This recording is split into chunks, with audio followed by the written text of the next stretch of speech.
And they came to the other side of the sea, into the country of the Gerasenes. And when he had got out of the boat, straightway there came to him from the place of the dead a man with an unclean spirit. He was living in the place of the dead, and no man was able to keep him down, no, not with a chain. Because he had frequently been prisoned in chains and iron bands, and the chains had been parted and the bands broken by him, and no man was strong enough to make him quiet. And all the time, by day and by night, in the place of the dead, and in the mountains, he was crying out and cutting himself with stones. And when he saw Jesus from far off, he went quickly to him and gave him worship, and crying out with a loud voice he said, What have I to do with you, Jesus, Son of the Most High God? In God's name, do not be cruel to me. For Jesus had said to him, Come out of the man, you unclean spirit. And Jesus said, What is your name? And he made answer, My name is Legion, because there are a great number of us. And he made strong prayers to him not to send them away out of the country. Now on the mountainside there was a great herd of pigs getting their food. And they said to him, Send us into the pigs, so that we may go into them. And he let them do it. And the unclean spirits came out and went into the pigs.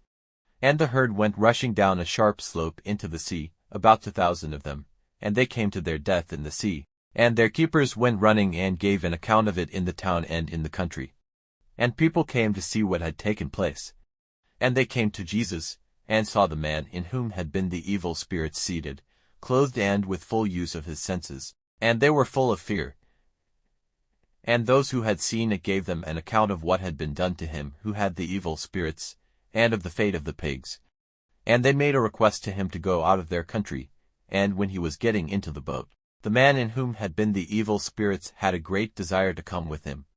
And he would not let him, but said to him, Go to your house, to your friends, and give them news of the great things the Lord has done for you, and how he had mercy on you. And he went on his way, and made public in the country of Decapolis what great things Jesus had done for him, and all men were full of wonder. And when Jesus had gone over again in the boat to the other side, a great number of people came to him, and he was by the sea. And one of the rulers of the synagogue, Jairus by name, came, and seeing him, went down at his feet, and made strong prayers to him, saying, My little daughter is near to death.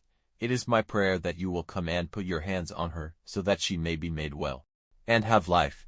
And he went with him, and a great number of people went after him, and came round him. And a woman, who had had a flow of blood for 12 years, and had undergone much at the hands of a number of medical men, and had given all she had, and was no better, but even worse, when she had news of the things which Jesus did, went among the people coming after him, and put her hand on his robe. For she said, If I may only put my hand on his robe, I will be made well. And straightway the fountain of her blood was stopped, and she had a feeling in her body that her disease had gone and she was well. And straightway Jesus was conscious that power had gone out of him. And, turning to the people, he said, Who was touching my robe? And his disciples said to him, You see the people round you on every side, and you say, Who was touching me? And on his looking round to see her who had done this thing, the woman, shaking with fear, conscious of what had been done to her, came and, falling on her face before him, gave him a true account of everything. And he said to her, Daughter, your faith has made you well. Go in peace, and be free from your disease.